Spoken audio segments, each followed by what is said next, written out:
The next fetal anomaly we will be discussing is oropharyngeal teratoma. This is a rare benign tumor that develops in the oral or pharyngeal regions of the fetus. Despite its benign nature, it can pose significant challenges due to its size and location, which may interfere with critical functions such as breathing or swallowing after birth. They are unique in that they can consist of a mix of different tissue types, often derived from all three germ layers. For example, these tumors may contain skin, muscle, or even teeth and bone, making them highly heterogeneous in composition.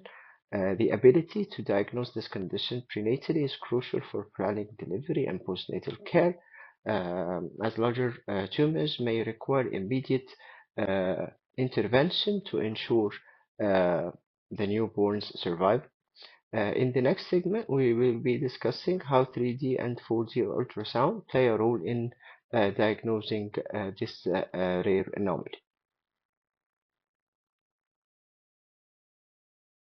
Let's explore how 3D and 4D ultrasound are utilized in diagnosing oropharyngeal teratomas.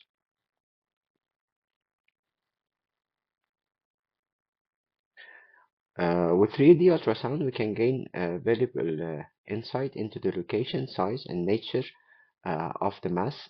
This imaging modality provides detailed visualization of the tumor, which may appear as a complex mass extending from the oropharyngeal region. Depending on its composition, the mass may display varying echogenicity, reflecting the presence of different tissue types, which such as bone or muscles or fluid filled areas. While 4D ultrasound, on the other hand, offers a dynamic real-time perspective. This is particularly useful for assessing how the teratoma impacts surrounding structures, such as the fetal airway or esophagus.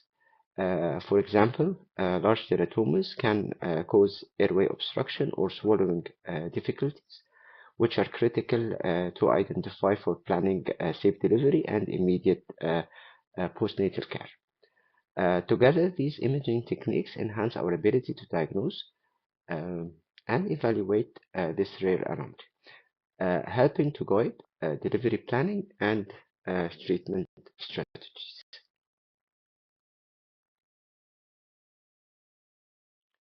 Now let's review the key findings associated with oropharyngeal teratoma on ultrasound. The first notable feature is the presence of a well-defined mass in the oral or pharyngeal region. This mass is typically distinguishable on ultrasound and may vary significantly in size. A hallmark of the tumor is their heterogeneous echogenicity, which reflects the mix of tissue types present.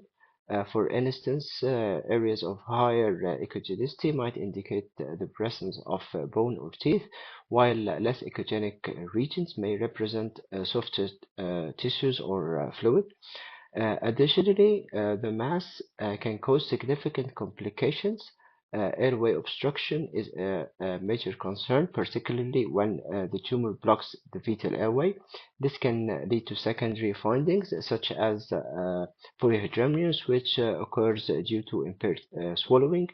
In some cases, the tumor may also cause visible displacement of the tongue, further emphasizing its impact on the oral cavity and airway. Identifying these key findings early uh, always allows us to anticipate potential delivery challenges and prepare appropriately for immediate neonatal intervention, which might be needed.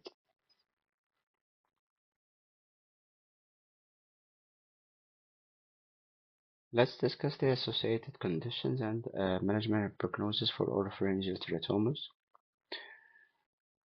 Starting with associated conditions, in rare cases, oropharyngeal teratomas may be linked to a chromosomal abnormality or other structural malformations. These associations highlight the importance of comprehensive evaluation when a teratoma is detected, as identifying additional abnormalities may influence both prognosis and management strategies. Moving to management, if the teratoma is large or obstructive, it may necessitate an early delivery to ensure the baby's airway can be managed immediately after birth. This is often achieved through a specialized delivery technique, such as the exit procedure,